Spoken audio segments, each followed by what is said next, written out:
बताएंगे steric number क्या है, पहले इसको लिख लीजिए, बता देते हैं हम। स्टेरिक नंबर हाइब्रिडाइजेशन, है ना, ऑर्बिटल्स इन्वॉल्व, कभी कभी पूछ देता है कि ये हाइब्रिडाइजेशन है तो इसमें कौन कौन सा ऑर्बिटल्स इन्वॉल्व है ना, इन्वॉल्व, ठीक है, और जियोमेट्री। शेप हम इंडिविजुअली डिस्कस करेंगे, है ना। स्टेरिक नंबर 2 मिनिमम 2 से शुरू होता है, 2 होगा तो हाइब्रिडाइजेशन sp होगा, है ना। और यहाँ पर s और pz को लेके चलेंगे। एक क्वेश्चन ऐसा बनता है, ये pz हम लिखें तो हम आपके पास लेकर के आए हैं, ये क्वेश्चन हम बता रहे हैं आपको। pz ये लीनियर होता है। एक चीज दिमाग में रखिएगा कि यहाँ सर px क्यों नहीं हुआ, यहाँ py क्यों नहीं हुआ, है ना। तो आप एक चीज को दिमाग में रखिएगा, जब आप MOT पढ़िएगा तो वहां ये बहुत काम आएगा। जब आप MOT पढ़िएगा तो वहां काम आएगा, उसको पिछले स्लाइड में कर देते हैं, जगह है।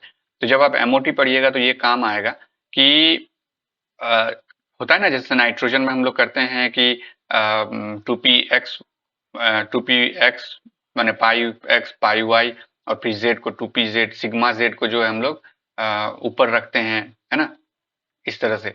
तो जनरली इस केस में होता है कि कभी कभी लिखते हैं 2px को, मतलब 2p सिग्मा x को हम लोग कैसे रख देते हैं, है ना। ये तो z होता है हमेशा, 2pz आप पढ़ते हैं, 2pz को हमेशा हम लोग सिग्मा 2pz को हम लोग हमेशा भरते हैं, तो कभी कभी 2 सिग्मा 2px भी हो जाता है, लेकिन आप हमेशा पढ़ते आए हैं 2px जो होता है वो पाई होता है ना, पाई 2px, ठीक है, ये पढ़ते हैं। तो जब MOT होगा तब ज्यादा क्लियर होगा आपको कि हम किस चीज के बारे में बात कर रहे हैं।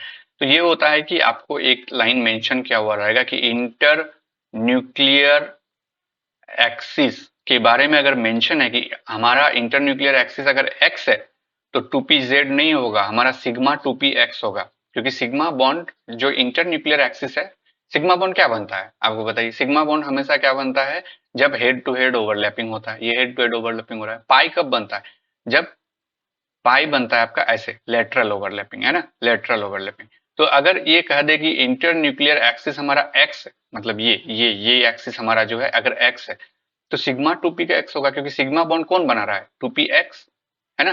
फिर 2py और 2pz पाई बॉन्ड बनाएगा। अगर लिखेगा इंटर न्यूक्लियर एक्सिस हमारा z है, तो यहाँ पर इस डायरेक्शन में इसका मतलब क्या कर रहा है, z है। तो यहाँ पर मेरा सिग्मा 2p, है ना, सिग्मा 2pz होगा, है ना। अगर इंटरन्यूक्लियर एक्सिस मेंशन है तो, अगर इंटरन्यूक्लियर एक्सिस हमारा y है तो हो जाएगा सिग्मा 2py, है ना। तो इसको इसी अकॉर्डिंग चेंज कीजिएगा। आप कहेंगे कि किसी किसी प्रॉब्लम में तो इंटरन्यूक्लियर एक्सिस करके कुछ लिखा ही नहीं रहता है, तो ये अंडरस्टूड है, इसको ध्यान से देखिएगा कि अगर इंटरन्यूक्लियर एक्सिस मेंशन नहीं है तो हमेशा इंटरन्यूक्लियर एक्सिस z को कंसीडर कीजिएगा, है ना, सिग्मा 2pz होगा हमेशा, ठीक है, हमेशा सिग्मा 2pz होगा। अगर इंटरन्यूक्लियर एक्सिस मेंशन किया हुआ नहीं है तो सिग्मा 2pz होगा, ठीक है। इसलिए ऐसा नहीं कि आपने MOT में पढ़ लिया है बॉन्ड ऑर्डर का कि ऐसे ऐसे होगा, सिग्मा 2pz नीचे है, फिर 2py 2px, और फिर नॉन बॉन्डिंग में चले गए हैं ना, pi star 2px pi star 2py, sigma star 2pz कर रहे हैं और वहां लिख दिया इंटरन्यूक्लियर एक्सिस x, तो z नहीं होगा, फिर सिग्मा 2px होगा, ठीक है। इसको ध्यान में रखिएगा, कभी कभी कुछ वहां से भी घुमाता है। हम इसलिए मेरे दिमाग में आया क्योंकि यहाँ एस और पी जेड को लिया है, क्योंकि यहाँ मेंशन नहीं है इंटरन्यूक्लियर एक्सिस क्या है ना।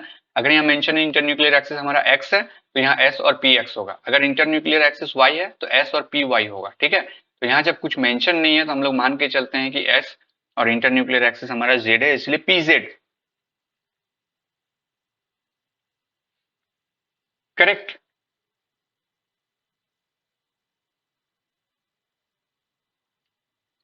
ठीक है। तो चलिए, ये स्टेरिक नंबर 2 हो गया। स्टेरिक नंबर 3 जल्दी जल्दी इसको लिख लेते हैं, यही डाटा आपको काम आएगा। जब स्टेरिक नंबर 3 होता है तो sp2 होगा, है ना, sp2, इसमें हमारा s px pz, है ना, ये क्या होगा, ट्राइगोनल, है ना, ये टी है ट्राइगोनल प्लेनार, है ना। स्टेरिक नंबर जब 4 रहेगा तो क्या हो जाएगा हमारा, sp3 हो सकता है और दूसरा हो सकता है dsp2, है ना, दोनों को दिमाग में रखना होगा। यहाँ रहेगा तो s plus p x plus p y plus p z, तीनों होगा। ये क्या हो जाएगा हमारा टी डी टेट्राहेड्रल। और जब डी एस पी टू रहेगा तो यहाँ क्या यूज होगा, d x two y two. हम ऑर्बिटल जानते हैं अभी, है ना, ये एक्सियल है कि नॉन एक्सियल है अगर हम पूछेंगे। चलिए ये क्वेश्चन हम पूछ रहे हैं कि ये एक्सियल है या नॉन एक्सियल है, फटाक से हमको इसमें बताइए, चैट में बताइए। D x two y two axial d orbital है या नॉन एक्सियल है ना, एक्सियल है या नॉन एक्सियल है, है ना। फटाक से बताइए, छोटे छोटे क्वेश्चन को बार बार रिवीजन होते रहना चाहिए, है ना। कभी भी क्वेश्चन पूछ देगा कि इनमें से कौन सा जो है हमारा नॉन एक्सियल है, या इनमें से कौन सा है हमारा which of these are non axial, which of these are axial, है ना। तो dx2y2 जो है हमारा वो एक्सियल है कि नॉन एक्सियल। ओके गुड, ये एक्सियल है, ठीक है। क्यों? क्योंकि dx2y2 का अगर हम स्ट्रक्चर ड्रॉ करेंगे, सब यहीं पे कर रहे हैं हम, है ना। चलिए यहीं पे कर देते हैं, कहाँ वहां जाएंगे। तो ये और ये मान लेते हैं कि ये x है, ये y है, तो ये हो गया, ये हो गया, ये है हमारा dx2y2। एक्सियल का मतलब जो एक्सिस पे हो, है ना। और नॉन एक्सियल का एक एग्जांपल दे देते हैं ताकि आपके लिए इजी होगा। ये हमारा dx2y2 हो गया। dxy को अगर आप ले लेंगे, है ना, ये x हो गया, ये y हो गया। देखिए ये एक्सिस पे नहीं है ना, तो dxy जो है ये क्या है हमारा, नॉन एक्सियल है। dxy, dxz, dyz तीनों नॉन एक्सियल है। dx2y2 और dz2 दोनों जो है हमारा एक्सियल है, ठीक है। तो यहाँ dx2y2 लिया हमने, और प्लस s और फिर px और py, तो हो गया ये dsp2, मतलब एक d का लिया हमने, एक s और दो p लिए, है ना, तो dsp2 बना, ठीक है। ये बनता है हमारा स्क्वायर प्लेनर, है ना। बहुत सारा इनऑर्गेनिक में आप देखेंगे, कोऑर्डिनेशन कॉम्प्लेक्स में पढ़ेंगे, तभी आपके लिए इजी होगा कि स्क्वायर प्लेनर कौन सा है, टेट्राहेड्रल कौन सा है ना। तो इस तरह से आप देखेंगे, है ना। तो बहुत सारा है, वैसे देखेंगे। फिर मान लेते हैं 5 आ जाएगा स्टेरिक नंबर, तो फिर से दो चांसेस है, sp3d और दूसरा हो जाएगा दूसरा एक मतलब sp3d, ठीक है। और एक है sp3d। तो इसमें क्या कैसे, तो यहाँ एक s 3p और dz2 अगर है तो ये sp3d, इसको आप dz2 करेंगे तो ज्यादा आसान रहेगा। sp3d दो तरह का, इसलिए दो दो बार लिखें, s 3p और एक dz2 अगर ये है तो 3 और एक 4 और एक 5, 5 हो गया स्टेरिक नंबर के हिसाब से, है ना।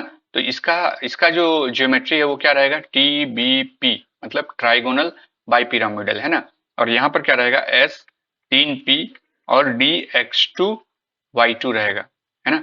इसका जो है स्क्वायर, सॉरी पिरामिडल होगा, प्लेनार होगा तो वो तो एसपी क्या कहते हैं आपका DSP2 में होगा, स्क्वायर पिरामिडल, है ना। बहुत कम एग्जांपल है इसका स्क्वायर पिरामिडल का, ठीक है। जनरली जब लोन पेयर रहता है तब ये बनता है। तो ये TBP हो गया एक, है ना, और दूसरा हो गया स्क्वायर पिरामिडल। तो कैसे कब कौन सा बनेगा, है ना। तो जब कोऑर्डिनेशन केमिस्ट्री पढ़ेंगे तो आपको ये सब बहुत इजीली होगा। ये सब आपका जो है जनरली इनऑर्गेनिक में ही ज्यादा है, ये इनऑर्गेनिक में ही ज्यादा है, ठीक है। तो ये सब को आप देखेंगे वहां पर, है ना, कि कैसे, तो अब कैसे डिसाइड होगा कि dz2 यूज हुआ है या dx2y2 यूज हुआ है ना, उसको देखना है। तो जब बॉन्ड का एक्सिस जो है, मतलब कि जो जब हम TBP भी जाते हैं, जब शेप देखिएगा तो एक एक्सियल और एक इक्वेटोरियल बॉन्ड होता है ना। जब इक्वेटोरियल बॉन्ड मतलब स्क्वायर पिरामिडल, एक तो लोन पेयर होगा तभी बनता है ये, ठीक है। और इस केस में क्या हो जाएगा, आपका जो इक्वेटोरियल बॉन्ड होता है वो क्या हो जाएगा, ज्यादा लेंदियर हो जाएगा एक्सियल से। यहाँ इस केस में क्या हो जाएगा, आपका इक्वेटोरियल छोटा रहता है, एक्सियल ज्यादा लंबा रहता है TBP में। या अगर PF5 को लेंगे तो सारा इक्वल रहता है ना। तो जब एग्जाम्पल्स आएगा तब हम देखेंगे इसको कैसे हैंडल किया जाएगा, है ना। फिर अगर 6 की बात करेंगे हम लोग, sp3d2, है ना। तो यहाँ एक s 3p और फिर dz2, है ना, और dx2, मतलब x2y2, है ना, ये यूज होगा। तो इसको हम लोग कहेंगे ऑक्टाहेड्रल, है ना। और वही sp3d2 जो है वो अगर हमारा sd5, है ना, sd5 अगर है, मतलब एक s और 5d का अगर यूज हुआ है, तो इसको हम लोग कहेंगे ट्राइगोनल प्रिज्मेटिक, ठीक है। तो ये 6 तक ही रखते हैं मिस्टेक नंबर। अब आगे जैसे जैसे 7 8 आएगा तो हम उसी समय उसी में एग्जाम कर लेंगे, क्योंकि मोस्ट कॉमन जो है यही सब है आपको, ठीक है। और उसमें से भी इसका एग्जाम्पल शायद आपको नहीं पूछेगा SD5 का। ये जनरली होता है जैसे KMnO4 हो गया, है ना, क्रोमेट हो गया, ये सब हो गया, वो सब में आपका vanadium oxygen oxide, vanadium O4, है ना, 2- ये सब हो गया, वो आपका SD5 में आएगा, है ना। तो उसमें क्योंकि क्या कहते हैं एस में रहता है और पी में कोई नहीं रहता है, सीधे सबके सब जो है डी में ट्रांसफर कर दिया जाता है, ठीक है। तो इस केस में जो है हम लोग, मतलब जीरो ऑक्सीडेशन स्टेट जब रहेगा तब तो कुछ रहेगा ही नहीं, इसीलिए एक का एस और फिर डी मिल करके, मतलब उसमें जो भरता है इलेक्ट्रॉन एस में और डी में भर करके कोऑर्डिनेशन बॉन्ड ज्यादातर यहाँ पर बनाता है, ठीक है। तो जीरो ऑक्सीडेशन वाले जो मेटल है, मतलब zero oxidation in the sense हम कह रहे हैं जीरो इलेक्ट्रॉन जिस एलिमेंट में रहेगा, आउटर मोस्ट शेल में जहां पर जीरो इलेक्ट्रॉन। जैसे मान लेते हैं मैंगनीज की बात अगर हम कर रहे हैं, अगर वो +7 में रहेगा, जीरो ऑक्सीडेशन नंबर नहीं होगा, सॉरी, +7 में रहा, है ना। अगर क्रोमियम की बात करेंगे +6 में अगर रहा, मतलब इसमें जीरो इलेक्ट्रॉन रहेगा, जीरो इलेक्ट्रॉन रहेगा मतलब S P D सब खाली। अब जब आएगा कोई नया भरेगा तो S से भरना शुरू होगा ना, तो S P D भरेगा, तो S और D में भरता है, तो एक S और बाकी 5D में भर जाएगा, तो वो SD5 हो जाएगा और वो आपका ट्राइगोनल प्रिज्मेटिक हो जाएगा ना। तो इस तरह से हम लोग जब आएगा वो एग्जाम्पल तो हम उसको डिस्कस करेंगे, है ना। तो अब हम लोग क्या करते हैं, 1 बाय 1 एग्जाम्पल्स को शुरू करते हैं, है ना। बहुत देर हो गया है, देखते हैं फटाफट फटाफट कैसे इसको बनाया जा सके। तो उसके पहले एक कॉन्सेप्ट हमको लग रहा है जो कि हमको देना चाहिए, जो मैंने कहा था, जैसे एक आइसो इलेक्ट्रॉनिक था वैसे एक आइसो क्या कहते हैं, ज्योमेट्रिकल होता है ना। आइसो ज्योमेट्रिकल भी एक चीज होता है जो हमको देखना है ना। तो आइसो ज्योमेट्रिकल, रुकिए नेक्स्ट स्लाइड में देखते हैं, इस स्लाइड में तो नहीं होगा, है ना।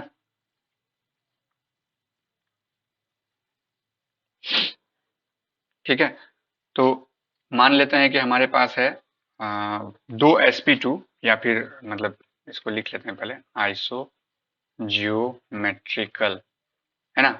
आइसो इलेक्ट्रॉनिक हमने देख लिया था, आइसो जियोमेट्रिकल हम लोग देखेंगे। जैसे मान लेते हैं हमारे पास जो है मीथेन है, एक है, तो जैसे ये CH4 है, ज्योमेट्री इसका क्या है, टेट्राहेड्रल। दूसरा हमारे पास वाटर है, इसका भी ज्योमेट्री क्या है, टेट्राहेड्रल है। इसका मतलब वाटर और जो हमारा मीथेन है या फिर जो हमारा अमोनिया है, सब क्या है हमारा आइसो ज्योमेट्रिकल हो गया। अब आइसो स्ट्रक्चरल कौन सा होगा, आइसो स्ट्रक्चरल, है ना। आइसो स्ट्रक्चरल कौन सा होगा, जैसे सपोज हमारे पास वाटर है, आइसो स्ट्रक्चरल मतलब जिसका शेप बराबर हो, है ना, ये वाटर हो गया। और दूसरा हो गया हमारे पास SnCl2, है ना।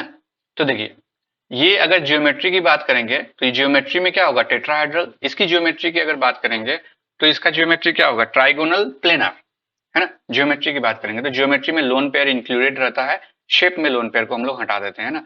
तो अब जब हम लोग यहाँ बात कर रहे हैं तो जैसे इसका इसका जो है शेप, शेप क्या है, बेंट या वी शेप। इसका भी शेप हमको वैसे ही लग रहा है, बेंट या वी शेप। तो दोनों का शेप बराबर है इसलिए ये आइसो स्ट्रक्चरल हुआ, करेक्ट। यहाँ दोनों का ज्योमेट्री बराबर लग रहा है इसलिए आइसोज्योमेट्रिकल हुआ। ये दोनों आइसोज्योमेट्रिकल हुआ नहीं हुआ, है ना।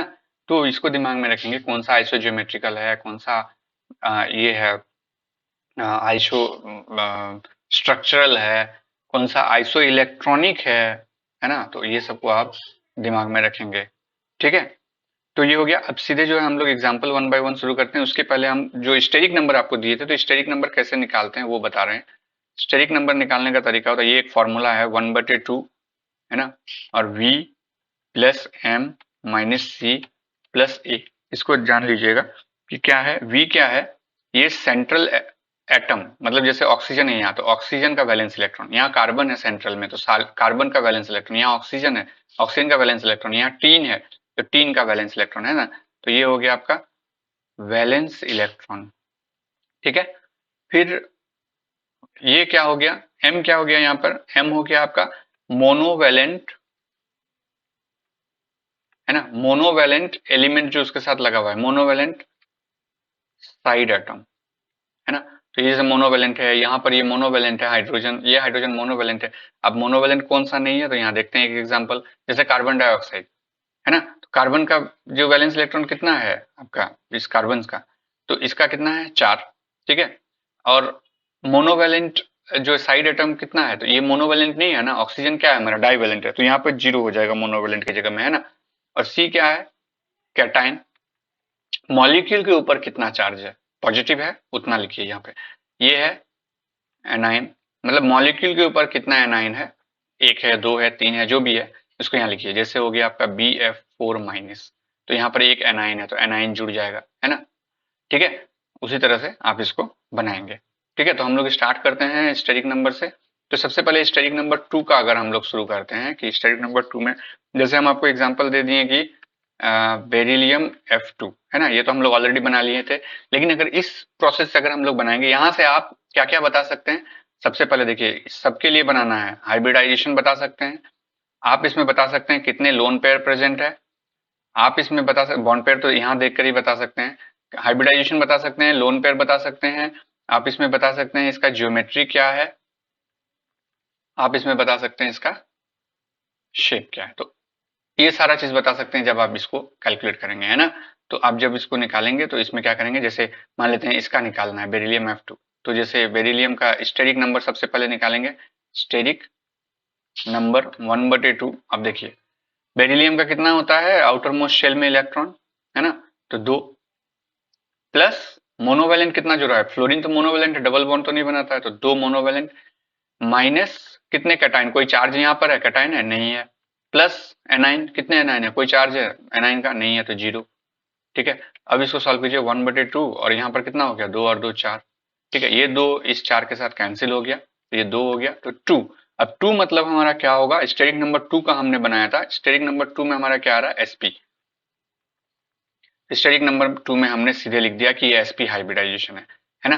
अब sp हाइब्रिडाइजेशन आ गया तो आप निकालिए, क्योंकि अगर sp है तो sp का हमको पता है कि क्या होगा, हमारा लीनियर होगा, है ना, शेप और ज्योमेट्री, लेकिन उसके पहले देखना होगा कोई लोन पेयर है क्या, तो यहाँ पर देखेंगे आप सबसे पहले number of lone pair, number of lone pair हमेशा कीजिएगा आप स्टेरिक नंबर जो आया आपका minus bond pair, bond pair को यहीं से गिन सकते हैं, 2 है तो 2 बॉन्ड पेयर है, स्टेरिक नंबर कितना आया आपका 2, तो यहाँ कीजिए 2 - 2 इक्वल टू 0, मतलब एक भी लोन पेयर नहीं है, तो sp का जो शेप है वही हो जाएगा, sp का क्या है लीनियर है, तो हमारा ज्योमेट्री भी लीनियर हो गया और शेप भी लीनियर हो गया, तो एक दो को आप समझ लीजिए, बाकी आप खुद से निकाल सकेंगे। तो यहाँ पर देखिए हाइब्रिडाइजेशन निकल गया sp, लोन पेयर निकल गया 0, ज्योमेट्री निकल गया लीनियर, शेप भी निकल गया लीनियर, करेक्ट, ये BeF2 के लिए हुआ, करेक्ट। ठीक है, तो ये स्टेरिक नंबर 2, ज्यादा से ज्यादा एग्जांपल को हम लोग अगर सॉल्व करेंगे, जैसे अगर मान लेते हैं आपके पास दे देगा कि BeOH का होल 2, है ना, तो फटाक से ये आपने कॉपी में कैलकुलेट करके हमको बताइए, पेन और कॉपी आपके पास हमेशा होना चाहिए, है ना। तो इसका जो है आप हमको बताइए हाइब्रिडाइजेशन क्या होगा, है ना, लोन पेयर कितने हैं इसमें, है ना, इसका ज्योमेट्री क्या है और इसका शेप क्या है, ये 4 चीज हमको फटाक से बताइए, मतलब ऐसे लिख सकते हैं एसपी हाइब्रिडाइजेशन लिख दीजिए, लोन पेयर लिख दीजिए, ज्योमेट्री और शेप, ये सब लिखने की जरूरत नहीं है, इस सीक्वेंस में लिखेंगे तो हमको समझ में आ जाएगा, है ना, फटाक से बताइए तो।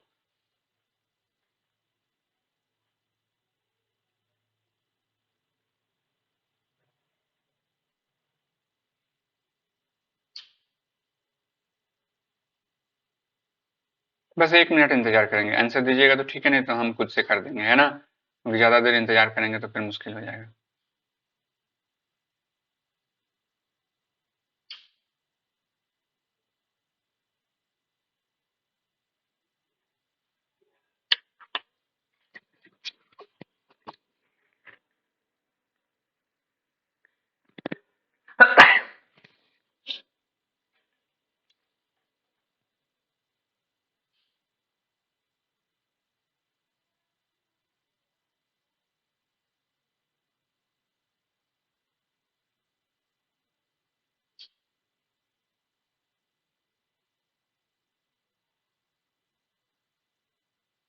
ओके, चलिए देखते हैं, है ना।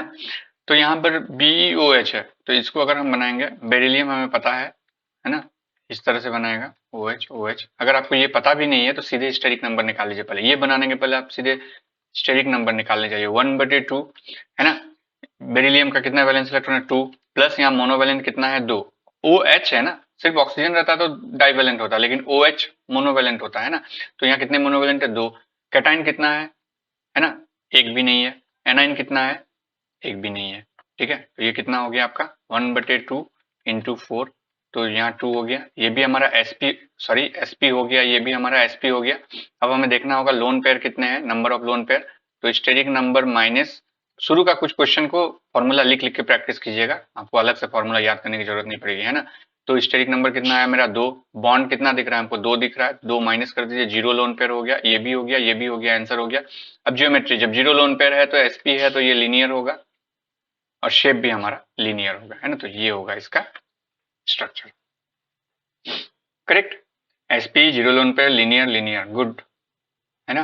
तो अब आगे देखते हैं, कार्बन डाइऑक्साइड का देखते हैं, इसका अगर निकालेंगे है ना, तो हर क्वेश्चन को नहीं पूछेंगे, ज्यादा टाइम लग जाएगा। आप देखिए, आप साथ साथ में निकाल भी सकते हैं ना, 1/2 हम भी निकाल रहे हैं, आप भी निकालिए। इसका वैलेंस इलेक्ट्रॉन कितना है, 4, प्लस मोनोवैलेंट कितना है, एक भी नहीं है तो 0, क्योंकि ये डाइवैलेंट है ऑक्सीजन है ना। माइनस कितना कटाइन है, 0, कितना एनाइन है, 0, ये कितना हो गया, 1/2 इंटू 4 कट गया, तो ये क्या हो गया, sp। अब निकालना होगा number of lone pair. Number of lone pair क्या है, steric number minus bond pair. तो स्टेरिक नंबर कितना हो गया, 2 माइनस कितना बॉन्ड है, यहाँ पर 4 बॉन्ड नहीं है ना, बॉन्ड पेयर आपसे नहीं पूछ रहा, पूछा कितना बॉन्डेड एटम है, तो कितना है, 2 है, तो 2 है ना। तो आप इसको 2 करेंगे, 1 सेकेंड, ठीक है। तो आप उसको क्या करेंगे, 2 करेंगे, तो ये कितना हो गया, इक्वल टू, ये हो गया आपका 0 इक्वल टू, है ना। तो अब क्या होगा, जब 0 हो गया तो यहाँ sp है, तो ये लीनियर होगा, शेप भी और ज्योमेट्री भी, है ना। तो कार्बन डाइऑक्साइड का क्या हो गया हमारा, शेप भी और ज्योमेट्री भी लीनियर हो गया। तो ये तो ट्रू स्टेरिक नंबर का हो गया। और भी अगर कुछ पूछेगा आपसे तो आप बता सकते हैं, ठीक है। तो जैसे जैसे अगर आपको नहीं पता है, SnCl2 दे दिया, तो ऐसे हम ऐसे निकाल रहे हैं, यहाँ पर हम लोन पेयर वाला नहीं निकालेंगे, ये भी तो वैसे ही लिख रहा है ना, BeCl2 जैसा ही दिख रहा है SnCl2, है ना। तो SnCl2 का स्टेरिक नंबर कैसे निकालेंगे आप, यहाँ पर SnCl2 का, इसको कैसे निकालेंगे आप, 1/2 है ना, और 3 है ना। 3 का कहां पर आता है वो आपको जानना पड़ेगा, है ना, किस जगह आता है 3 का। अच्छा, इसको आप पहले कैलकुलेट करेंगे, हम आप ही से देखना चाहते हैं, पट से कैलकुलेट कीजिए, है ना। इसका क्या होगा, हाइब्रिडाइजेशन क्या होगा SnCl2 का, और इसका लोन पेयर कितना होगा, ज्योमेट्री क्या होगा, शेप क्या होगा, फटक से।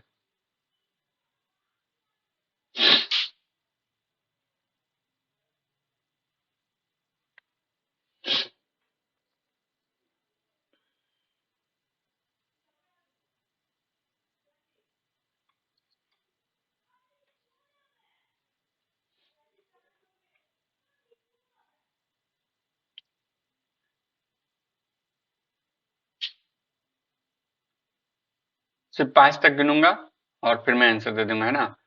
1, 2, 3, 4, 5, चलिए आंसर दे रहा हूं मैं यहाँ पर, है ना। तो 3 कार्बन वाले फैमिली में आता है, तो यहाँ क्या हो जाएगा, 4, और फिर प्लस 2 मोनोवेलेंट है तो 2, नो कैटाइन नो एनाइन, है ना। तो क्या बन जाएगा ये 1/2, है ना। ये यहाँ पर आपको कर रहे हैं स्टेरिक नंबर 2 में, है ना, लेकिन ये स्टेरिक नंबर देखते हैं कितना आएगा, है ना, sp2। अच्छा, आपने आंसर दिया, गुड। तो ये 1/2, अब ये 4 और 2 6 हो गया, तो 6 के साथ हो गया, 2 के साथ कटा 3, तो 3 हो गया, तो हमारा 3 है, तो स्टेरिक नंबर तो हमको पता है ना। अगर आप यहाँ जाएंगे तो 3 है, तो हमारा क्या है, sp2 है, तो यहाँ पर sp2। अब sp2 है तो हमें तो सबसे पहले तो लोन पेयर कैलकुलेट करना होगा। लोन पेयर क्या हो जाएगा हमारा, steric number minus bond pair. तो स्टेरिक नंबर कितना है हमारा, 3, बॉन्ड कितना दिख रहा है, 2, इसका मतलब एक लोन पेयर है ना। sp2 का अब जियोमेट्री बनाना होगा, जियोमेट्री तो चेंज नहीं होगा, इसका जो जियोमेट्री है वो क्या हो जाएगा, ट्राइगोनल प्लेनार, जो कि यहाँ दिया हुआ है ना, देखिए ट्राइगोनल प्लेनार, है ना। तो आप ट्राइगोनल प्लेनार बना लीजिए, ये Sn, ये ट्राइगोनल प्लेनर हो गया। अब आपको क्या करना है, 2 क्लोरीन है तो 2 क्लोरीन लगा दीजिए। अब एक लोन पेयर भी है तो लोन पेयर को लगा दीजिए, है ना। अब आपको कैसा दिख रहा है, ये शेप के लिए हम लोन पेयर को जब हटाते हैं तो ये किस तरह दिख रहा है, बेंट। तो शेप क्या हो जाएगा हमारा, इसी तरह से हम लोग निकालते हैं ना। तो जैसे जैसे आगे बढ़िएगा आपके लिए इजी हो जाएगा, आप याद नहीं करेंगे किसी भी चीज को।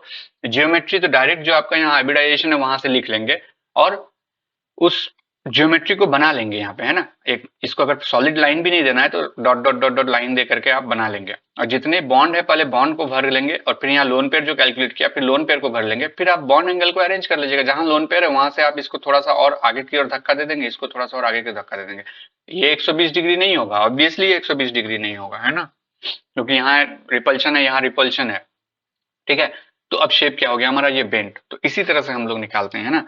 तो ये मतलब SnCl2 लग रहा है देख के, लेकिन आप इसको कंफ्यूज नहीं होंगे कि ये लीनियर होगा। शेप क्या आ गया हमारा, बेंट, लेकिन ज्योमेट्री क्या आ गया, ट्राइगोनल प्लेनर आ गया हमारा, है ना। तो इसी तरह से जैसे स्टेरिक नंबर 3 जब शुरू हो गया, तो स्टेरिक नंबर 3 में हम लोग क्या करते हैं, जैसे मान लेते हैं BF3 है,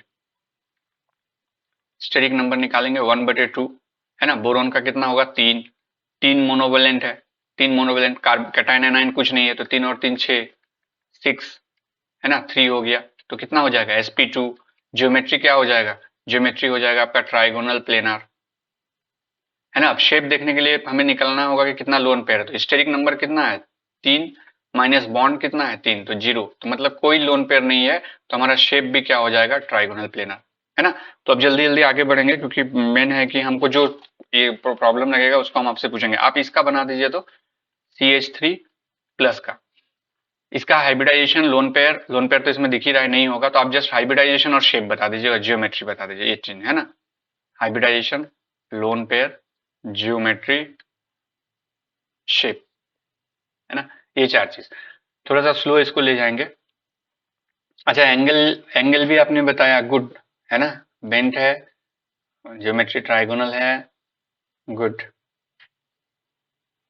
ठीक है। ऐसे कंटिन्यू सॉल्व करते जाइएगा ना, तो इसमें ज्यादा मजा आता है। तो अब इसको बनाइए फटाक से, CH3 प्लस, हम लोग हमेशा कंफ्यूज होते हैं CH3 प्लस में और CH3 माइनस में, है ना। तो आपका आज के बाद से ये कंफ्यूजन नहीं रहेगा, हमको पता है सबको नहीं होता होगा, लेकिन मैक्सिमम को ये चीज होता है कि CH3 प्लस का हाइब्रिडाइजेशन क्या होगा, उसका शेप क्या होगा, उसका जियोमेट्री क्या होगा, CH3 माइनस का हाइब्रिडाइजेशन क्या होगा, उसका शेप क्या होगा, उसका जियोमेट्री क्या होगा। तो CH3 माइनस हम यहाँ डिस्कस नहीं करेंगे अभी, हम जब वो आएगा तभी डिस्कस करेंगे। अभी और या तो आप अपने से बना सकते हैं और हमको अगर डाउट होगा तो व्हाट्सएप में शेयर कर सकते हैं, हम आपको एक्सप्लेन कर देंगे। अभी CH3 प्लस का आप बताइए फटाफट, कोई एक बताइए हाइब्रिडाइजेशन क्या होगा।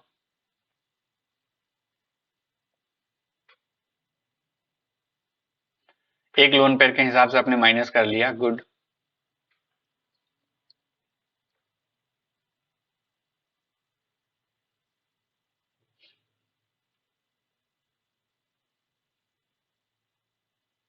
sp2, गुड, है ना।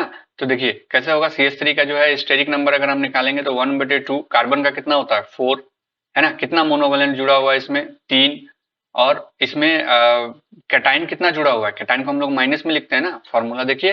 अगर ये दिक्कत हो रहा है तो यहाँ स्टेरिक नंबर का लिखे हैं, ये देखिए कैटाइन को माइनस में रखते हैं और एनाइन को पॉजिटिव में रखते हैं, तो हमारे पास क्या है कैटाइन है, तो माइनस कितना कैटाइन है, कितना पॉजिटिव है, एक ही है तो एक, और एनाइन नहीं है तो 0। अब इसको सॉल्व कीजिए, 1/2, 4 और 3, 4 और 3 कितना हो गया, 7 से 1 गया तो 6, है ना, 6 हो गया, 2 से 1 गया 3, तो ये हो गया sp2। अब ये sp2 हो गया तो जियोमेट्री क्या हो जाएगा ट्राइगोनल प्लेनर, है ना। अब इसका जो है लोन पेयर हम लोग निकालेंगे, लोन पेयर क्या होगा, स्टेरिक नंबर माइनस कितना बॉन्ड है 3 है, तो 0 हो गया, है ना। तो 0 हो गया तो अब इसका मतलब इसका क्या हो जाएगा, शेप भी क्या हो जाएगा ट्राइगोनल प्लेनर, है ना। तो इसका मतलब जो मिथाइल कटायन है हमारा, ये आपका ट्राइगोनल प्लेनर, ज्योमेट्री भी है, शेप भी वही है, हाइब्रिडाइजेशन उसका sp2 है, ठीक है, ठीक है, गुड। अब जो है अ, हम फॉर्मल्डिहाइड का भी आप देख सकते हैं, इसका भी निकाल सकते हैं, इजीली है। तो हम कुछ क्वेश्चन भी हम यहीं पे ड्रॉ कर देते हैं, जैसे ये हो गया फॉर्मल्डिहाइड का बना लीजिएगा, है ना, ये सब का बना करके देखिएगा बन जाएगा, ये IO प्लस, है ना, ठीक है, तो ये बन जाएगा, ठीक है। SnCl2 तो बना लिए। नाइट्रिक एसिड का जो है HNO3 का बना लीजिएगा, सॉरी HNO2, HNO3 का दूसरे में आएगा, हम बता देंगे वहां पे। HNO2 का बना लीजिएगा, क्या होगा, फिर SO2 का बना लीजिएगा, IO2 प्लस का बना लीजिएगा। तो ये सब का जो है आप मॉलिक्यूल, ये सब को भी हमको मॉलिक्यूल लेवल में बनाने दीजिए। इस शेप तो बना दिए, तो अब तो शेप तो बता दीजिएगा क्या है ना। तो आपको जो एग्जाम में पूछेगा उस तरह से बताना होगा हमको, है ना, वो ज्यादा आसान रहेगा मेरे, अगर पूछेंगे उस तरह से तो आपके लिए ज्यादा अच्छा होगा। क्या है HCHO इस तरह से पूछ सकता है, या फिर फॉर्मल्डिहाइड लिख देगा SO3, है ना, या फिर IO3 प्लस, देखिए IO3 प्लस आ गया, IO2 प्लस आ गया। तो ये सब एग्जाम्पल है, ये सबको आप सॉल्व करेंगे, ठीक है। IO2 प्लस हो गया, और भी एग्जाम्पल है, जैसे हम आपको दे देते हैं NH4 प्लस, है ना, फिर BF4 माइनस, फिर POCl3, सब हम सब सॉल्व कर देंगे आपका, ठीक है। H2SO4, है ना, HiO4, है ना, XeO4, ठीक है। NH3 तो आपको पता ही है, PH3, है ना, मजा आएगा। अब पीएच3 का पहले बता दीजिए, तो सबसे पहले पीएच3 का बता दीजिए, तो इसका बता दीजिए, है ना, बाद में देखते हैं हम बाकी। PCl3, है ना, PCl3 हो गया, फिर हो जाएगा H3O+, है ना, एसिड जो है हमारा H3O+। ठीक है, हम एग्जाम्पल सबको आपको लिख देते हैं। CH3-, ठीक है, H2SO3। ये सब एक जगह लिख लीजिए, खुद से प्रैक्टिस कीजिएगा, नहीं तो हम हैं बता देंगे, ऐसा कुछ नहीं है इसको बताने में, है ना। HiO3, HiO4 किए हैं, HiO3, ठीक है। और भी हम दे रहे हैं एग्जाम्पल, हम लिखवा देंगे, पहले PH3 का हमको करके दिखाइए।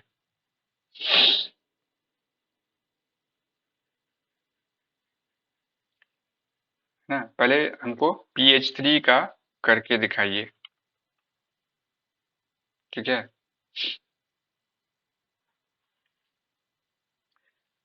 CH3- का, अच्छा CH3- का दिए हैं, शेप पिरामिडल होगा, हाँ पिरामिड होगा, CH3- का पिरामिड होगा।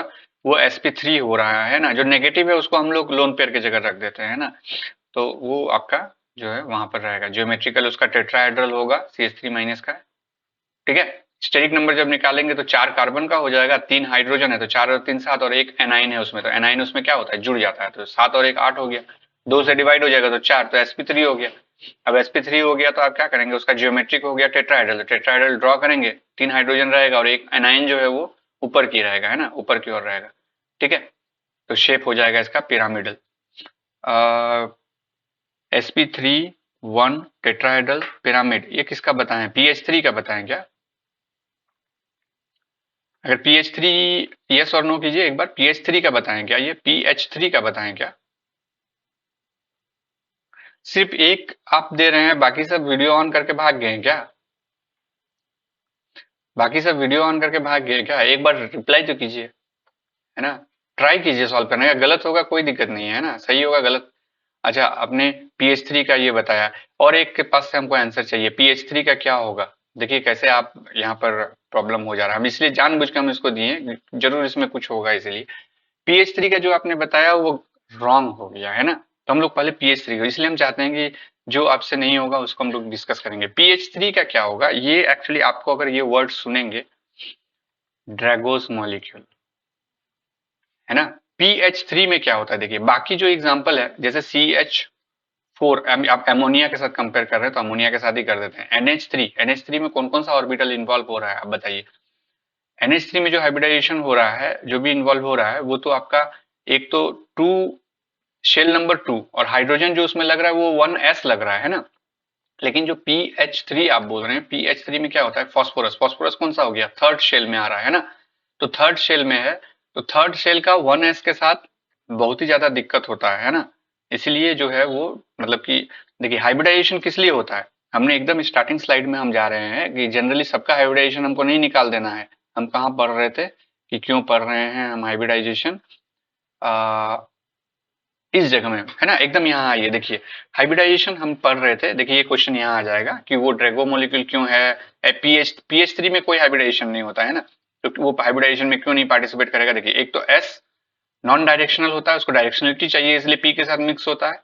दूसरा, जब CH4 के पास हम आए तो साइज फैक्टर हो जा रहा है, रिपल्शन ज्यादा हो जा रहा है जब ऐसे बन रहा है ना, तो इस रिपल्शन को कम करने के लिए हाइब्रिडाइजेशन हो रहा है ना, तो सबका हम हाइब्रिडाइजेशन नहीं निकालेंगे, तो रिपल्शन कम करने के लिए, अब दो चीज दिमाग में रखिएगा, एक तो डायरेक्शनलिटी चाहिए होता है और दूसरा रिपल्शन कम करने के लिए। तो जब NH3 बना रहे हैं, तो अगर नाइट्रोजन का ही हम इस तरह से बना देंगे, ऐसे ऐसे और इस तरह से बना देंगे, और हम कहेंगे कि एक हाइड्रोजन यहाँ लगा, एक हाइड्रोजन यहाँ और एक हाइड्रोजन, और सब एक दूसरे से परपेंडिकुलर है ना, ये PX है, ये PY है, और ये PZ के साथ ये हाइड्रोजन और ये हाइड्रोजन लगा हुआ है, तो PX PY PZ सब आपस में क्या है, परपेंडिकुलर है ना, सब आपस में परपेंडिकुलर है। तो परपेंडिकुलर है तो रिपल्शन ज्यादा होगा, इसीलिए क्या होता है, ये हाइब्रिडाइजेशन में पार्टिसिपेट करता है। क्यों रिपल्शन ज्यादा होगा, क्योंकि इसका जो साइज है वो इसी साइज के अंदर में होगा ना। लेकिन PH3 की जब बात आएगी, ऐसे एक शेल इसका बढ़ गया ना, ऐसे ऐसे करके, है ना, तो जब साइज बढ़ गया, है ना, ऐसे, तो इसको बढ़ा दिए हम, बस ये दो नहीं है, ठीक है, मिटा देते हैं बीच में, ठीक है। ठीक है, तो अब यहाँ एक हाइड्रोजन लगा है, यहाँ एक हाइड्रोजन लगा और यहाँ एक हाइड्रोजन लगा है। ठीक है, वही है p x, p y, p z. तो यहाँ ये साइज जो है थर्ड शेल है, तो शेल का साइज बढ़ा तो ये साइज भी बढ़ेगा ना। तो अब देखिए यहाँ पर जो है ये दोनों का डिस्टेंस ये है, वहीं पे देखिए यहाँ दोनों का डिस्टेंस बढ़ गया ना, तो रिपल्शन कम हो गया। यहाँ देखिए डिस्टेंस ये है, यहाँ पे देखिए डिस्टेंस बढ़ गया ना, डिस्टेंस बढ़ गया तो रिपल्शन भी हमारा घट जाएगा। तो यहाँ पे ज्यादा स्टेरिक रिपल्शन के कारण ये सिंबल आपका रिपल्शन का है, तो रिपल्शन एक दूसरे के साथ कर रहा है, तो जिसके कारण यहाँ पर हमको नीड है हाइब्रिडाइजेशन की। यहाँ पर हाइब्रिडाइजेशन की कोई नीड नहीं है ना, कोई नीड नहीं है यहाँ हाइब्रिडाइजेशन की। तो ये आपका PH3 जो है ये आपका हाइब्रिडाइजेशन नहीं है, यहाँ कोई हाइब्रिडाइजेशन हो नहीं रहा है, तो हम यहाँ पर स्टेरिक नंबर भी कैलकुलेट नहीं करेंगे, है ना। तो PH3 जो मॉलिक्यूल है ये आपका ड्रैगोज मॉलिक्यूल बोलते हैं। ड्रैगोज मॉलिक्यूल उसी तरह का मॉलिक्यूल को कहते हैं जो हाइब्रिडाइजेशन में पार्टिसिपेट नहीं करता। ठीक है, समझ में आया। तो PH3 जो है वो हमारा हाइब्रिडाइजेशन में पार्टिसिपेट नहीं कर रहा है।